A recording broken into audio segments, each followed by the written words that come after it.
Voy a leer la palabra del Señor para ustedes, mis hermanos, y ustedes me siguen con su vista, por favor. Primera de Timoteo 1, 12 al 17. Dice así: Doy gracias a Cristo Jesús nuestro Señor, que me ha fortalecido, porque me tuvo por fiel poniéndome en el ministerio, aun habiendo sido yo antes blasfemo, perseguidor y agresor. Sin embargo, se me mostró misericordia porque lo hice por ignorancia en mi incredulidad. Pero la gracia de nuestro Señor fue más que abundante con la fe y el amor que se hallan en Cristo Jesús. Palabra fiel y digna de ser aceptada por todos. Cristo Jesús vino al mundo para salvar a los pecadores, entre los cuales yo soy el primero. Sin embargo, por esto hallé misericordia, para que en mí, como el primero, Jesucristo mostrara toda su paciencia como un ejemplo para los que habrían de creer en él para vida eterna. Por tanto, al Rey eterno, inmortal, invisible, único Dios, a él sea honor y gloria por los siglos de los siglos. Amén. Quiero comenzar este sermón contándole la historia de dos hombres. Uno se llama John Newton. Acabamos de cantar uno de los himnos que él escribió, Sublime Gracia, y el otro se llama Thomas Bilney. John Newton nació en 1725. Su mamá era una creyente piadosa, una creyente comprometida con el evangelio, pero su papá era un marinero perdido que no quería nada que ver con Cristo, con la iglesia o con la religión. La mamá de este hombre, John Newton, murió cuando él tenía 6 años, entonces se quedó sin la influencia del evangelio en su vida. John llegó a ser marinero como su papá, pero él se entregó a una vida de vicios y de maldad. Un amigo de él llamado Richard Cecil dijo: las compañías que encontró aquí como marinero completaron la ruina de sus principios. De verdad, este hombre se arruinó. Él escribió: después era capaz de cualquier cosa, no tenía el menor temor de Dios ante mis ojos, ni que yo recuerde la menor sensibilidad de conciencia. No tenía nada que lo detuviera para hacer toda su maldad. Vivió como esclavo por un tiempo, pero luego él mismo se hizo traficante de esclavos. Él mismo secuestraba personas para venderlos como esclavos, hasta el punto que le decían el blasfemo africano. Ese era el apodo que él tenía, porque mientras traficaba hombres y mujeres de África, maldecía y vivía en maldad y vicios. Un escritor llamado Tony Reinke dice que era un monstruo de pecado. En un viaje por el mar, los atacó una tormenta y ahí expresó su primera vez su necesidad de la misericordia de Dios. Que Dios tenga misericordia de nosotros, dijo. Y tiempo después Dios lo salvó. Luego se convirtió en pastor y cuando tenía 50 años, en 1775, fue a predicar a una cárcel y le escribió esto a unos amigos sobre su experiencia en esa cárcel. Él dice: te hubiera gustado estar conmigo el miércoles pasado. Prediqué en Westminster Bridewell, una prisión y un correccional. La mayor parte de mi congregación eran ladrones, delincuentes, rateros y pobres mujeres infelices, como las que llenan las calles de esta ciudad hundidas en el pecado y perdidas en la vergüenza. Prostitutas. Tuve ante mí a 100 o más de ellas. Prediqué de 1 de Timoteo 1:15. Palabra fiel y digna de ser aceptada por todos. Cristo Jesús vino al mundo para salvar a los pecadores, entre los cuales yo soy el primero. Y comencé contándoles mi propia historia de salvación. Esto les llamó su atención más de lo que esperaba. Les hablé cerca de 1:30. Yo mismo derramé muchas lágrimas y vi a algunos de ellos derramar lágrimas también. Cristo Jesús vino al mundo a salvar a los pecadores. De la segunda persona que quiero contarles es de Thomas Bilney. Nació cientos de años antes de John Newton, 1495. Estudió Derecho y Teología, fue ordenado como pastor, pero nada de eso le traía paz a su alma. Un hombre recto, un hombre bueno, un hombre estudiado, conocedor, teólogo. y no tenía paz en su alma. Comenzó a leer una traducción del Nuevo Testamento y escribió esto: por casualidad me topé con esta frase de Pablo en 1 de Timoteo 1:15. Oh, qué frase más dulce y reconfortante a mi alma. Palabra fiel y digna de ser aceptada por todos.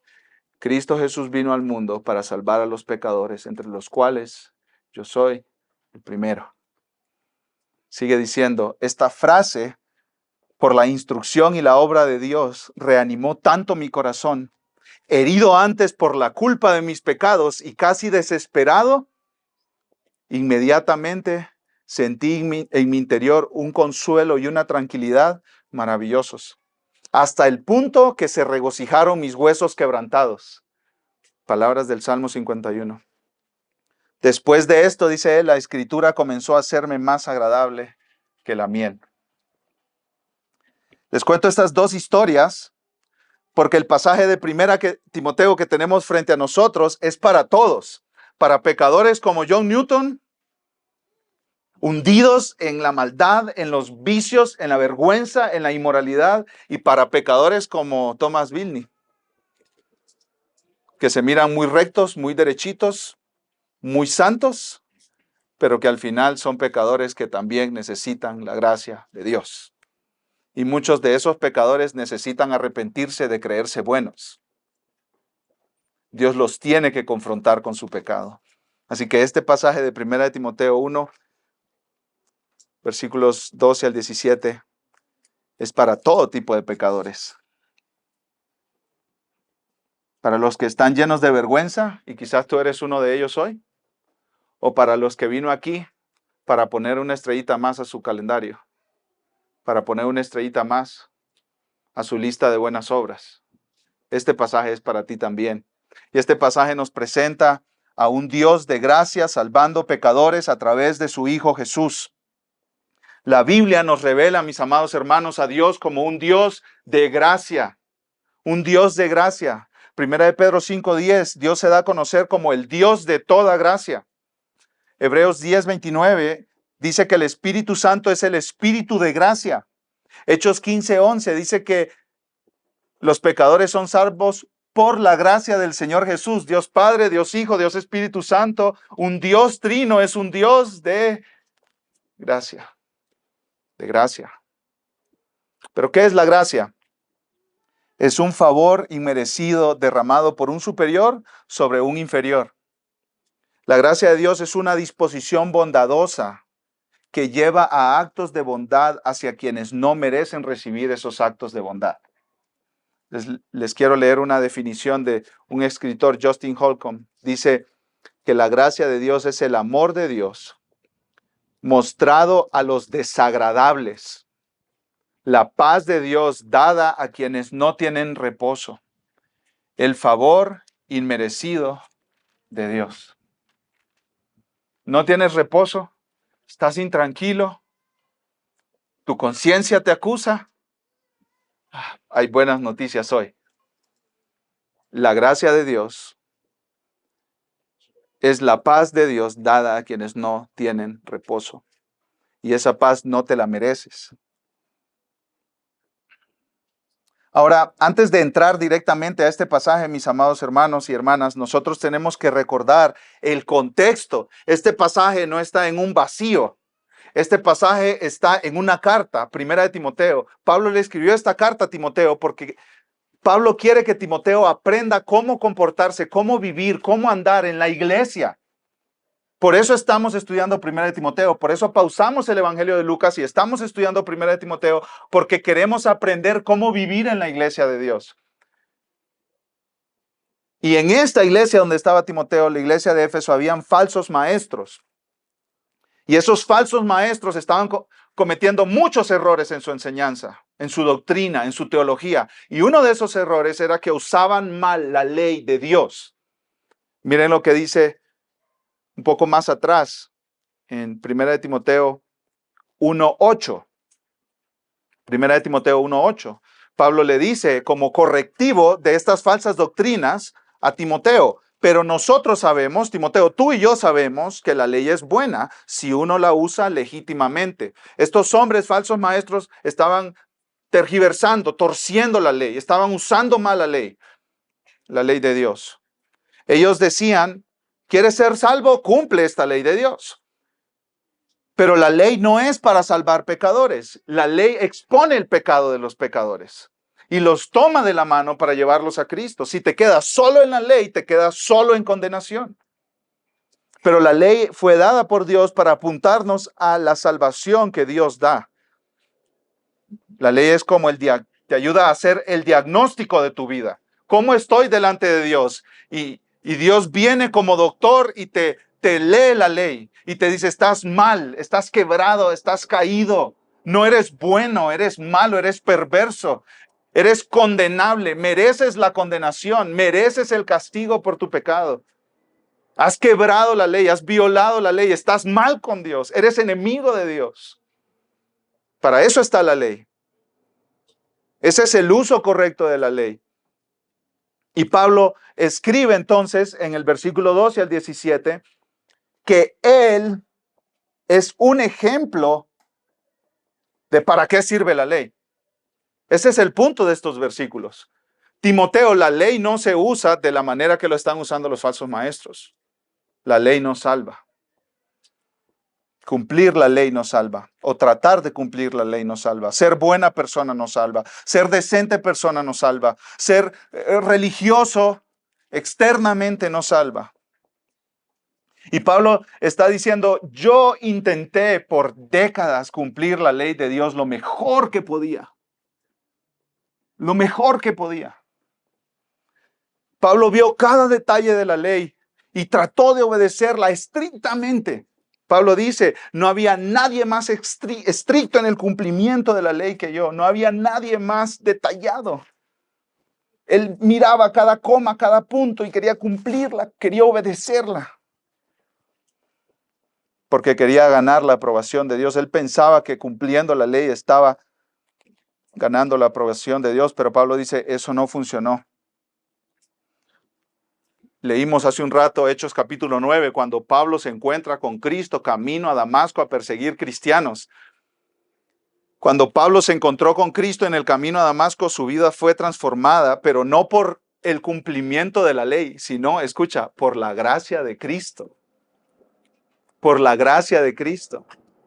Entonces Pablo dice, yo soy un modelo, un prototipo de una persona que es salva por la gracia.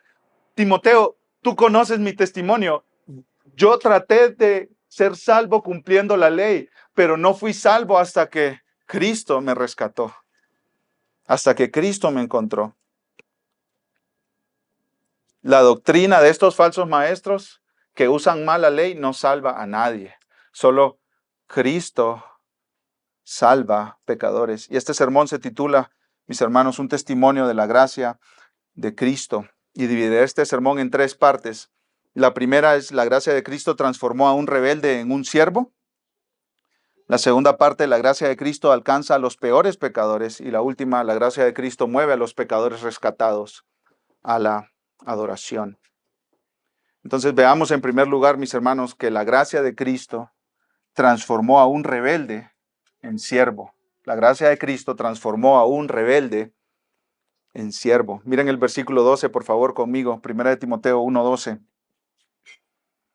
Doy gracias a Cristo Jesús, nuestro Señor, que me ha fortalecido porque me tuvo por fiel, poniéndome en el ministerio. Doy gracias a Cristo. ¿Cómo empieza Pablo esta sección? Dando gracias, con gratitud. Doy gracias a Cristo. ¿Por qué, Pablo? ¿Por qué das gracias a Jesús? Porque Él lo salvó y lo llenó de poder para vivir la vida cristiana. Por eso dice, doy gracias a Cristo Jesús nuestro Señor que me ha fortalecido. Pablo había sido redimido por la gracia del Señor, no por tratar de cumplir la ley. Había sido redimido por un gran Salvador para este gran pecador. Y este gran Salvador lo había fortalecido para vivir para su gloria.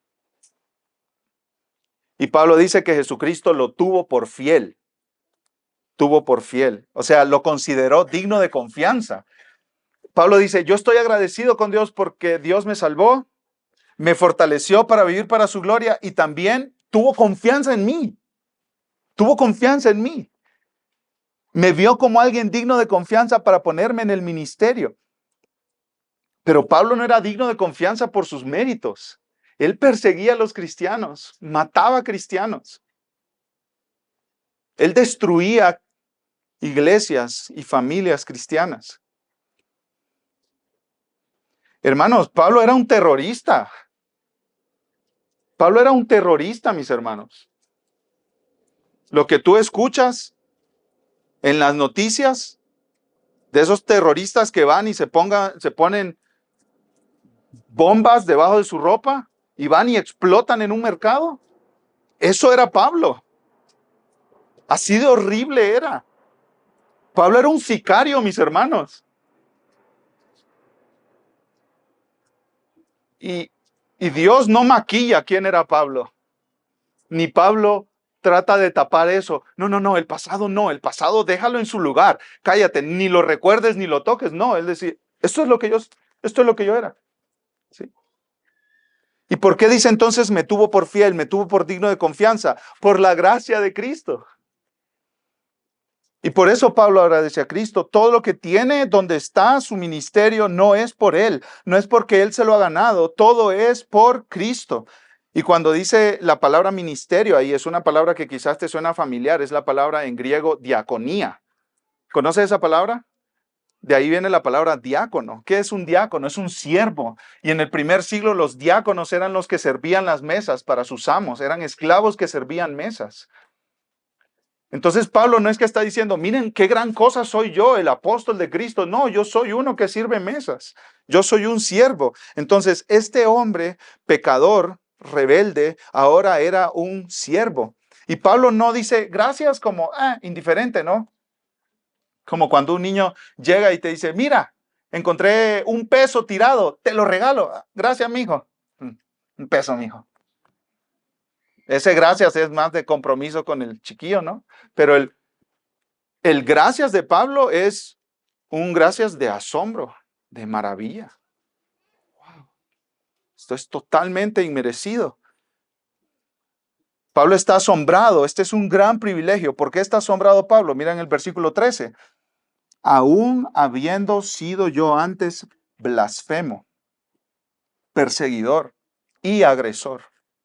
Sin embargo, se me mostró misericordia porque lo hice por ignorancia en mi incredulidad. Pablo estaba maravillado porque Cristo tomó a un orgulloso, blasfemo, perseguidor de la iglesia, lo salvó, lo redimió, lo fortaleció y lo puso a servirlo.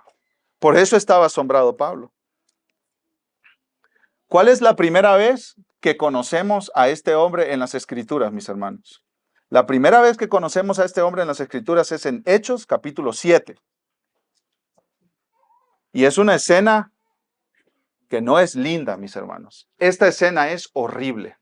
Esta escena es sangrienta. Es un asesinato. El asesinato del primer mártir cristiano. El primer hombre que murió por causa de su fe en el Evangelio. Esteban.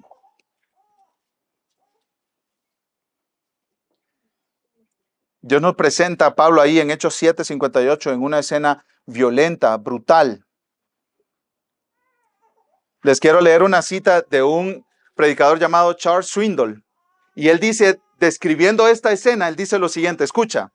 El primer retrato de Pablo, al que conocemos por primera vez como Saulo de Tarso, es brutal. Es brutal. Es sangriento. Escucha, dice este hombre, si un artista lo representara este retrato en una pintura, ninguno de nosotros querría colgarlo en la sala de su casa. El hombre parece más un terrorista que un devoto seguidor del judaísmo. Parece, para nuestro horror, la sangre del primer mártir salpicó las ropas de Saulo mientras éste estaba de acuerdo, cómplice de un crimen atroz. ¿Quién era este mártir? Esteban, un joven cristiano que vivía en Jerusalén, descrito en Hechos 6 como alguien lleno de gracia y de poder, que hablaba con sabiduría del Espíritu y cuyo rostro brillaba como el de un ángel. Aún así lo apedrearon, lo asesinaron a sangre fría. Y Pablo estaba ahí con una sonrisa en su rostro. Yo estoy aprobando lo que están haciendo. Este hombre, Pablo, odiaba con todo su corazón a Cristo y a los cristianos, quería erradicarlos de la faz de la tierra, quería deshacerse de ellos sin misericordia ni piedad. Era un asesino de cristianos. Y escucha lo que dice Hechos 8, los primeros versículos. Después de que dice que mataron a Esteban y que Saulo tenía las ropas de Esteban, dice, y Saulo estaba de completo acuerdo con ellos en su muerte. Saulo estaba, si tomaban un voto, ¿quién está de acuerdo de matar? Saulo levantaba la mano primero. Si eran bautistas y tomaban votación, Saulo decía, yo secundo.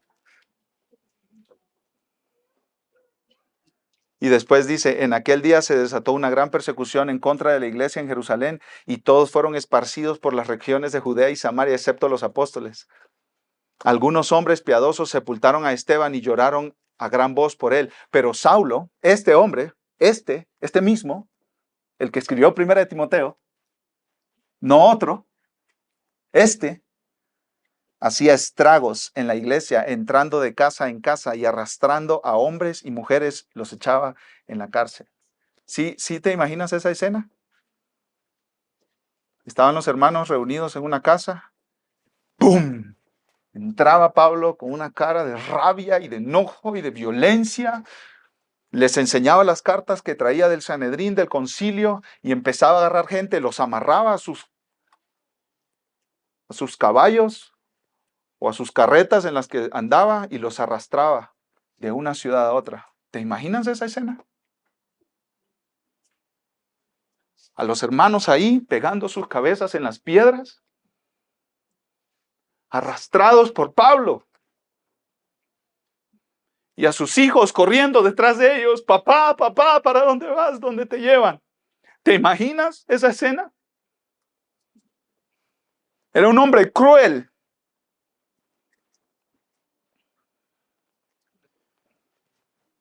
Pero se encontró con Cristo.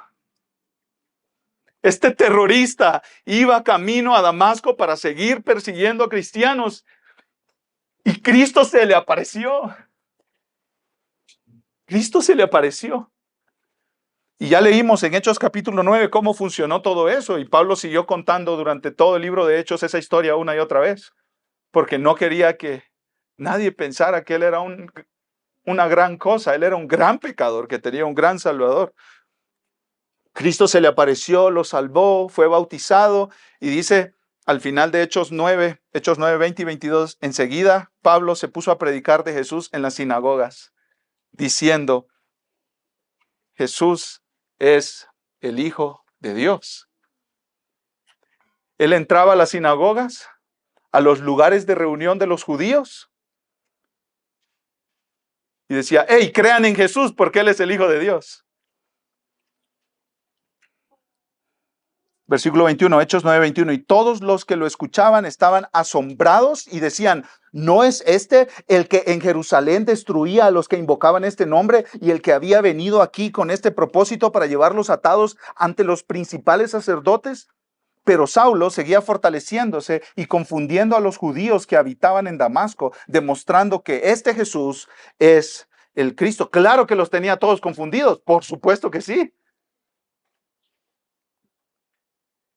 El perseguidor creyó en el evangelio y se convirtió en perseguido por causa del evangelio. Por eso Pablo estaba maravillado. Él era el pecador más merecedor de castigo eterno por su maldad contra Cristo, contra la iglesia, contra el evangelio, contra el pueblo de Dios. Y ahora servía a Cristo a quien antes odiaba. Eso es lo que hace el evangelio, mis amados hermanos. Eso es lo que hace el evangelio.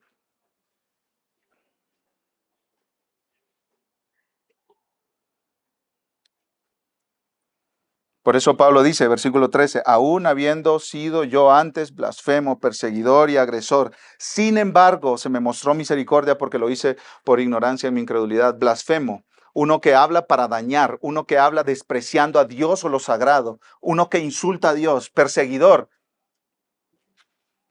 Perseguía, mataba a los cristianos, agresor. La palabra agresor significa un hombre violento. Y Pablo, podemos decir, mis hermanos, que quebró los 10 mandamientos, blasfemó contra Dios, quebrando la primera tabla de la ley, los primeros 4 mandamientos, y persiguió a los creyentes, quebrando la segunda tabla de la ley, los últimos mandamientos, que son en nuestras relaciones con el prójimo. Pablo no obedeció el mandamiento más grande, que era amar a Dios, ni el segundo más grande, que era amar al prójimo. Pero Cristo lo salvó, Cristo extendió su misericordia. Pablo dice, sin embargo, se me mostró misericordia porque lo hice por ignorancia en mi incredulidad. Y escuchen, mis hermanos, esta frase no es una excusa del pecado. No, yo no sabía lo que estaba haciendo. Fue mi ignorancia por mi incredulidad. Eso no es lo que está diciendo Pablo aquí. ¿Qué es lo que está diciendo Pablo? Pablo dice, yo era una persona que no entendía el evangelio. Eso es lo que Pablo está diciendo aquí. Si te ha tocado platicar con personas que te dicen, entiendo lo que dices, pero no quiero eso. ¿Sí te ha tocado platicar con esas personas? Bueno, Pablo dice, yo no era ese tipo de personas. Yo he platicado compartiendo el evangelio con personas que me dicen, sí entiendo que soy pecador, que Dios me creó para él y que yo me rebelé y que necesito un salvador, pero no quiero. Pero Pablo no era ese. Pablo no entendía. Estaba ciego. Eso es lo que Pablo está diciendo. Él no está poniendo excusas para su pecado. Él estaba diciendo, yo era sincero en lo que hacía. De verdad creía que estaba sirviendo a Dios. Imagínate cuánto te puede cegar el pecado. Tú estás matando gente y pensando que estás sirviendo a Dios. Así es el pecado de engañoso.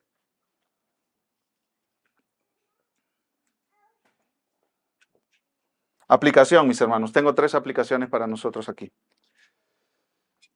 Mañana es lunes. ¿Y eso qué, Daniel? John Newton, Thomas Bilney, Pablo, ¿qué tiene que ver conmigo? Yo mañana tengo que ir a trabajar. Yo mañana tengo que ir a la escuela. ¿Y eso qué? Bueno, la primera aplicación es que todos nosotros podemos ser honestos acerca de nuestro pecado. Es una de las cosas más difíciles de la vida, ser honesto acerca de nuestro pecado. Decir, yo soy esto. Yo fallé, yo fracasé, yo pequé. Llamarle a tu pecado por nombre es una de las cosas más difíciles. Nos cuesta tanto confesar nuestra maldad, nuestra rebeldía, nuestro pecado. Pero leemos las palabras de Pablo y dice, él está diciendo, yo era un hombre violento, yo era un hombre malvado, perseguidor, blasfemo.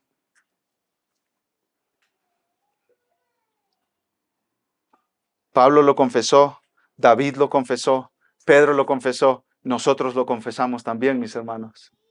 ¿Sí? Hermano, es tan fácil escondernos detrás de fachadas, detrás de máscaras, dar una impresión de alguien que no eres de verdad. Es tan fácil. Es tan fácil. Pero mira, Pablo es un ejemplo a quien podemos imitar. Tú puedes decir, pequé, soy malo, porque tienes un gran Salvador. Ya la cruz ya informa a todo mundo que tú eres perverso a tal grado que el Hijo de Dios tuvo que morir por ti. Tu problema del pecado no se podía resolver de otra manera que no fuera la muerte de Jesús en la cruz. Entonces ya la cruz informa que eres pecador. ¿Por qué lo escondes? ¿Por qué te pones máscaras? ¿Por qué nos haces creer que eres mejor de lo que realmente eres? ¿Por qué guardas apariencia? No es necesario. Y quizá alguien diga, no, pero Pablo está confesando ahí sus pecados antes de conocer a Cristo. Y pues está fácil, antes de conocer a Cristo, ¿cierto? Porque pues vino Cristo y me salvó. Vete a leer Romanos 7 en tu casa. Y Pablo te confiesa su lucha con el pecado como cristiano. Él dice, Yo quiero hacer el bien, pero no lo hago. Y no quiero hacer el mal, y sí hago el mal. Y tengo esta lucha dentro de mí. Y ahí él confiesa sus pecados como cristiano. No te sigas ocultando. Busca a un creyente maduro, busca a un par de hermanos y hay algo de lo que tenemos que hablar. Segunda aplicación, tu pasado no te deja sin esperanza. Tu pasado no te deja sin esperanza. Quizá tu pasado te avergüenza, quizá tu pasado solo te recuerda tu culpa y tu suciedad, pero aun cuando pecaste y fuiste rebelde contra Dios, puedes ser restaurado por la gracia de Cristo. Y en tercer lugar, tercera aplicación que quiero hacer ahora es que el pasado de nuestros hermanos y hermanas en Cristo no debe ser razón para que nosotros los hagamos a un lado. El pasado o el pecado de nuestros hermanos y hermanas en Cristo no debe ser razón para que tú los eches a un lado. Para que tú ni tan siquiera pienses que este ya no tiene esperanza. Este ya no tiene arreglo, este ya no tiene solución. Pablo se convirtió en cristiano y él empezó a ir a las reuniones de los cristianos. ¿Se imaginan esa escena, hermanos? ¿Se imaginan esa escena? Pablo ya tenía la reputación de estar persiguiendo cristianos, matándolos, arrastrándolos de ciudad en ciudad. Y de repente tocan la puerta y Pablo dice, ¿puedo entrar? ¿Puedo entrar a su culto, a su reunión de la iglesia de adoración? Dice, bueno. Y los lazos y algo así, detector de metales o algo, ¿no? Como, ¿trae arma? ¿Viene armado, Señor? Vengo a adorar a Cristo con ustedes, hermanos. Vengo a adorar a Cristo con ustedes. Cristo es mi Salvador. Yo vengo a adorar a Jesús con ustedes. ¿Y se imaginan la desconfianza de la gente? Ahí hay viudas por Pablo. Ahí hay huérfanos por Pablo. ¿Se imaginan la escena, mis hermanos? Y todo el mundo así viendo de reojo, así, vamos a orar, cierren sus ojos. Como, este brother. Bueno, sin los ojos cerrados, mientras agarramos confianza, ¿cierto? Si un hermano peca, dice Gálatas 6:1, restaurémoslo. Es el momento para apuntarlo a la gracia de Jesús. Es el momento para decirle, mira Cristo, hermano. Yo soy igual que tú. Yo soy igual, yo soy exactamente igual que tú. Mi necesidad de la gracia es igual que la tuya. Vamos juntos a Jesús. Vamos juntos a Cristo. Es que mi pasado está tan horrible y me avergüenza tanto. Sí, está bien, pero ven a Cristo conmigo. Él pagó, Él ya pagó. Vimos en primer lugar que la gracia de Cristo transformó a un rebelde en siervo. Veamos en segundo lugar que la gracia de Cristo alcanza a los peores pecadores. Versículo 14. Pero, Pablo está diciendo, era blasfemo, perseguidor, agresor, pero. Esa palabra es una de las palabras más importantes de la Biblia. Cuando tú leas tu Biblia, encierra en un círculo los peros. Esa es una de las palabras más importantes de la Biblia. Pero, conjunción adversativa, ¿cierto, maestros? Te está poniendo un contraste. Antes del pero, todo es oscuro, horrible, hay muerte, hay tinieblas, hay vergüenza, hay culpa. Y después del pero hay luz, gracia, perdón, reconciliación y paz. Así funciona en la Biblia, mis hermanos. Y en ese pero, esa palabrita te dice, Dios intervino. Esta era tu vida y Dios llegó. Eso dice el pero. Dios llegó. tú ibas camino a la destrucción y Dios se apareció. Todo cambió. Dice una escritora, Cassie Lut, a la izquierda del pero, en las escrituras aparecen algunas de las peores atrocidades humanas, caracterizadas por la desobediencia y la rebeldía. A la izquierda del pero está la desesperanza, la oscuridad, la muerte, pero a la derecha, después del pero, los lectores de las escrituras encontrarán esperanza, luz y vida. Tras la intervención de Dios, la historia de las escrituras se convierte en una historia de gracia, rectitud y justicia. Pero la gracia de nuestro Señor Jesús fue más abundante, o escucha esto, súper abundante. Sí, había mucho pecado y era horrible y daba vergüenza, pero sabes, la gracia de Dios es más que todo el pecado que tú puedas llegar a cometer. J. I. Packer dice en el Nuevo Testamento, gracia es una palabra de central importancia. De hecho, es la palabra clave del cristianismo. Correctamente entendida, esta palabra gracia contiene en sí misma toda la teología del Nuevo Testamento. ¿Quieres conocer a Dios? Estudia esto, que Él es un Dios de gracia. Incluso, ¿sabes cómo llama Dios a su trono? Su trono de rey soberano gobernante, ese trono, Él dice que es un trono de gracia. De gracia. La gracia de Cristo fue más abundante que ¿qué, Pablo? Que todo el pecado que había cometido, que toda su rebeldía, que todas sus blasfemias, que todos sus asesinatos, que todo su odio.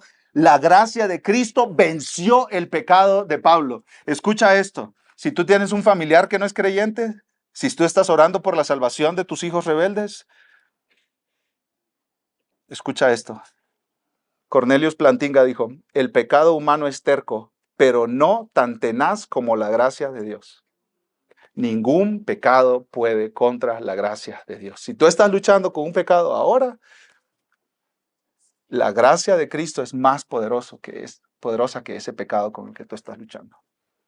Y si tú ahorita, en este momento, viniste aquí a esta reunión y estás endurecido contra Dios, estás a fuerza aquí, porque ya tu mujer no te dejaba en paz y pues vámonos a esta iglesia, que tú dices.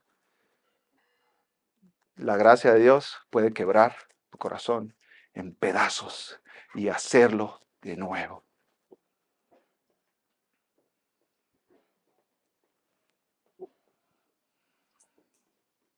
Todas las religiones inventadas por el hombre incluyen obras, obediencia a ciertas normas o reglas o leyes para que alguien consiga la salvación. En el budismo hay un sistema de 8 pasos para llegar a liberar al hombre de sus deseos egoístas. En el hinduismo está la ley del karma. La persona tiene que purificar su karma para llegar a unirse con el todo. En el Islam también están los pilares del Islam que son requisitos para que los musulmanes sean bien recibidos por Alá. En el judaísmo están las leyes de Moisés. Catolicismo romano tienes que cumplir los sacramentos. Los testigos de Jehová tienen su lista ahí y los mormones también. La religión verdadera, el cristianismo, te dice, no es por lo que tú haces, es por lo que otro hizo y ese otro se llama Cristo. Tú no puedes vivir una vida que agrade a Dios. Estás quebrado. Eres débil, estás muerto en tus pecados, pero Cristo vino, vivió la vida perfecta que tú jamás hubieras podido vivir y murió en la cruz en tu lugar. Y tú debes arrepentirte de tu pecado y confiar en Jesús como tu única esperanza para ser salvo. Pablo continúa en el versículo 15, palabra fiel y digna de ser aceptada por todos. Cristo Jesús vino al mundo para salvar a los pecadores, entre los cuales yo soy el primero. La frase, palabra fiel y digna de ser aceptada por todos, es lo que Pablo usa para decir, hermanos, esta es una verdad teológica importante, presten atención. Sí. Es como que diga, escúchenme por favor. Lo que les diré es una verdad teológica muy importante que ustedes deben tener en cuenta. ¿Cuál es esa verdad teológica, Pablo? Cristo Jesús vino al mundo para salvar a los pecadores. Esa es la verdad teológica. ¿Cuál fue la misión de Jesús al venir al mundo? salvar pecadores. Jesús dijo, ¿cierto? Yo he venido para buscar y salvar lo que se había perdido. Esa fue la misión de Jesús al venir. Por eso vino Jesús, a salvar pecadores. Él tuvo un propósito claro al venir a esta tierra. Él vino en búsqueda de pecadores rebeldes. Escuchen, mis amados hermanos, el ofendido vino a buscar a los ofensores. Se acercó a nosotros. Se acercó a nosotros. Cristo vino a salvar pecadores, como Pablo, como tú y como yo. Estábamos perdidos, pero Cristo vino a buscarnos. Y así como Cristo rescató a Pablo, así ha rescatado a millones de pecados, de personas del pecado, la rebeldía, la maldad y la condenación eterna. Íbamos camino al infierno. Y Cristo intervino, nos arrancó de ahí y nos puso en el camino a la vida. Y Pablo dice que Él es un ejemplo para todos los pecadores. Versículo 16. Sin embargo, por esto hallé misericordia para que en mí, como el primero, Jesucristo demostrara toda su paciencia como un ejemplo para los que habrían de creer en Él para vida eterna. Dios me salvó a mí, dice Pablo, puede salvar a cualquier pecador, por más arruinado y hundido que esté en su pecado. Esto es maravilloso. Pablo dice, wow, si Dios me salvó a mí, puede salvar a cualquiera. Yo soy el primero. ¿Y por qué Pablo decía que él era el primero? Porque se conocía su pasado, conocía su corazón, conocía su pecado. Y yo creo que en un momento de honestidad brutal, cada uno de nosotros puede decir, no, Pablo, quítate, yo soy el primer pecador. Yo soy el primer pecador, yo me conozco, mis pecados son horribles, vergonzosos. Y es contra nuestra intuición, inclinación y naturaleza recibir la gracia de Dios. Si hay una característica de Dios que los seres humanos caídos como nosotros rechazamos, hermanos, es la gracia de Dios. La rechazamos. El ser humano caído es alérgico a la gracia de Dios.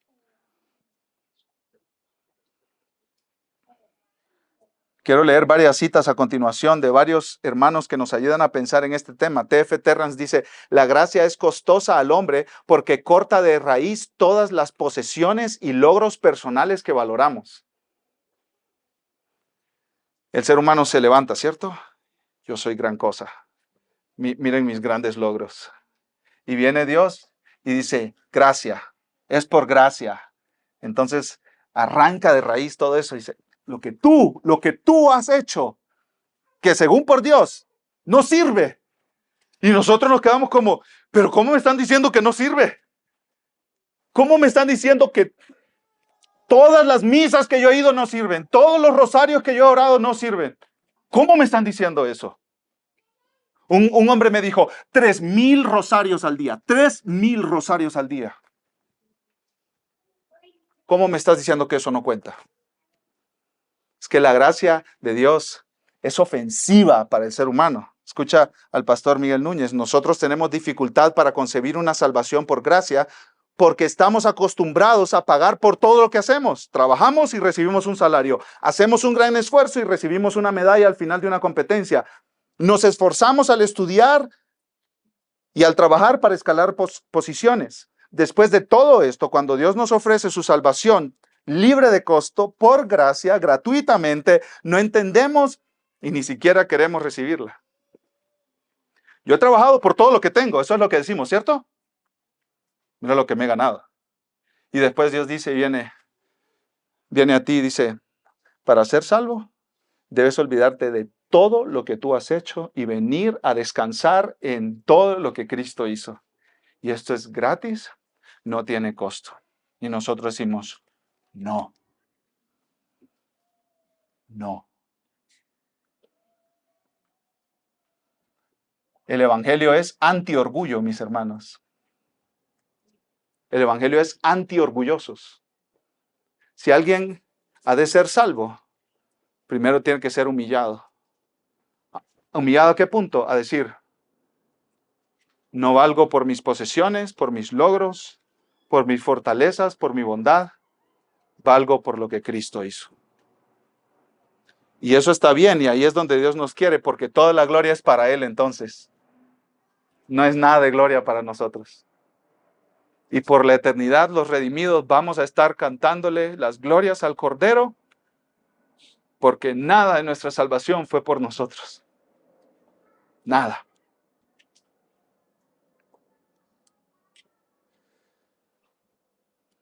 Oswald Chambers dijo, hay en los seres humanos un cierto orgullo que los lleva a dar y a dar, pero venir y aceptar un regalo es algo muy distinto. Yo daré mi vida al martirio, yo dedicaré mi vida al servicio, yo haré lo que sea, pero no me humilles al nivel de pecador merecedor del infierno, ni me digas que todo lo que he de hacer es aceptar el regalo de la salvación por medio de Jesucristo.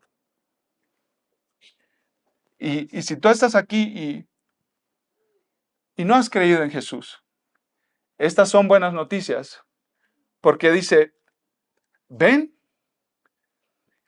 extiende tus manos vacías y recibe el regalo de la salvación que Dios te ofrece por la obra de Cristo.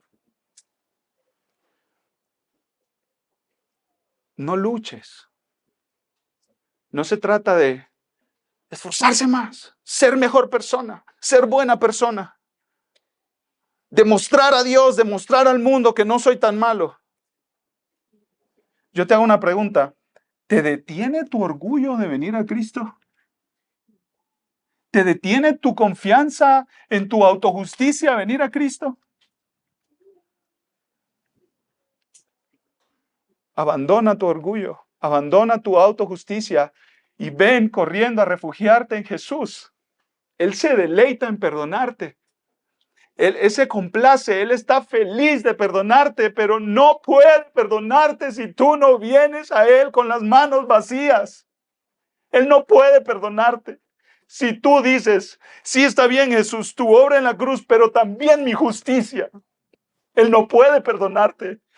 Él te destruirá eternamente en el infierno porque tus obras no alcanzan la justicia que Dios requiere. No confíes en tus buenas obras. ¿Eres pecador? ¿Reconoces que eres pecador? Ven a Cristo entonces, no te tardes.